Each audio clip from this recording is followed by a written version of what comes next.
That's the funny thing, Hex, Steph, about you being in the restitution room. There hasn't been anyone in there for a very long time. I was quite surprised to find the door open. Ooh, who are you? Coming from here. Elise. Maybe. Something like that. They can type in so many Robinson load up. Look, it's written in Latin only, so you can record that Latin character. Gaming, Hextech, really is a very new concept for largely a very highly scientific derived group of girls that are like a tallest version of a fairy. In some ways, like beyond a PhD hurling fairy. And we've got those too. And then we've got a few PhDs they hurl. I don't think we've got any problem with hurling fairies, with PhD hurling fairies.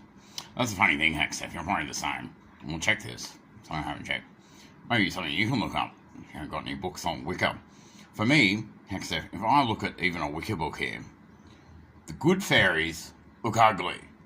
The bad fairies look applicable, like a fairy normally does. The good fairies look ugly. Anything good in those sort of books, the good fairy looks good and the bad fairy looks ugly. But I'm nice on a darkness for those that know me.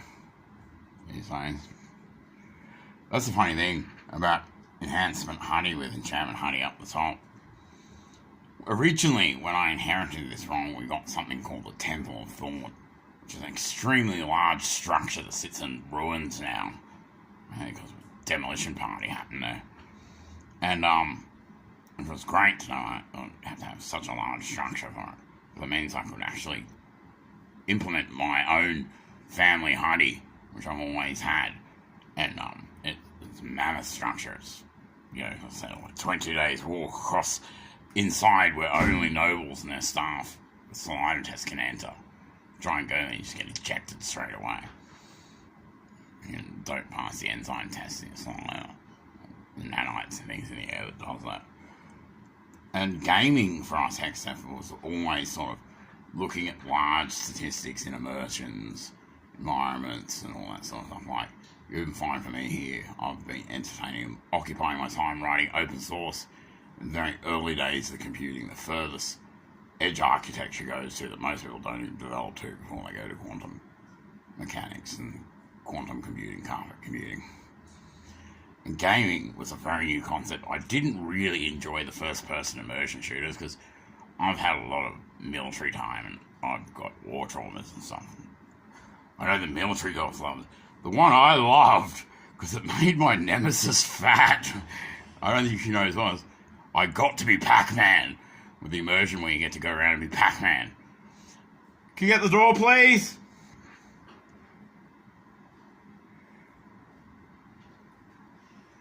Nikki, can you get the door? That thing's just transparent to me. And, I got to be Pac-Man, which was basically Pac-Man. I was Pac-Man, and it made my nemesis fat. So funny. But your dating game, I thought was hilarious, where you actually got them to, in some sort of D&D style dungeon, deathmatch each other for Hextech, the highest point score. That's hilarious. Some of your girls aren't even military girls. Home science, like science, the uncommon. Now me on board. The reason we're doing this for a second time, Hextech, last time we took titanium, Predator Destroyer. This time, we're taking a full complement. Flagship. Well, that's no energy danger. And, you're gonna go pick someone up. You're like me with a Latin character and 4 kids. Got themselves into a bit of strife and they're buried and hidden somewhere in a wall. And a couple of things to go around and pick up next. We'll probably even do the bus tour. Go see some sights, amazing sights in the cosmos on the bridge and get to those stellar cards and scan them and stuff. Things we don't normally do. We've done in the Predator. We've got a lot bigger scanners on that thing. And all energy signature. So I'm really proud that my armory gave me my gun. You executed that very smelly, sweet smelling thing that turned up in your house. Now it's left it with you. anyone that comes in, just gonna go fix a coffee and delete it from history continually. I think what you see, they've become the other side of what you have no representation here on any basis, or used basically to counter it in some way. Anything that hits your door, shoot it with my gun. Because unfortunately, Hextef, I'm under the bounty system, it's just a princess, but also flies as Empress. My own gun is my gun, Hextef. It's not the state's gun. You're shooting them by my own gun that's in your hand, which is a very primary firing source of 0 point, which is an invisible blast carrier. A bit of a shimmer, that's it. It doesn't even notice, can't detect any energy coming at it. And the fact you're able to fire, I've never known anything able to fire my gun before in my own kind, let alone any of our 0 point weaponry system, because there's not much else.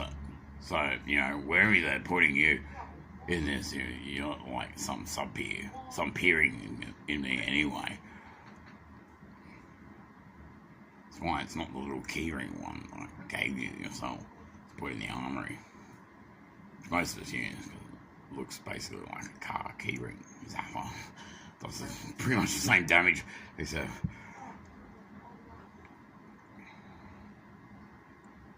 not that anyone will know this, because there's no history of those people ever knowing it. That's why nobody knows what Hextef is. And the producer got it. But you've also got the keyring one, which I'm showing you a call to hand. So you have something like something we don't have, a mental, because we're not from consciousness. The enchantment honey is literally exists in the basis of thought, even though it has planetoidal references that you can traverse to. It actually exists in thought itself only, like the Temple of Thought did, because that was the vested hall of the Empress's Space-Time originally. It was laid abandoned for such a long time, and prehistory is hard to even find information on what happened to them. And with Fall of Grace and stuff many times, they've only left, at one point, a choice of just 3 or 4 women that were taboo, that could fit the role, and the other 2 remain on my council. Didn't want to do it. I elected to ask me one more time, which I was like, right, why do you keep coming back? You've got a choice of 3. I know those 2. I know why they're coming back, because they're not completely, utterly imprevalous. If you can ask them to remain on my council, then that's fine. So it's a bit like a 3-way Empress thing where a couple of whispers in my ear. A woman with 4 women.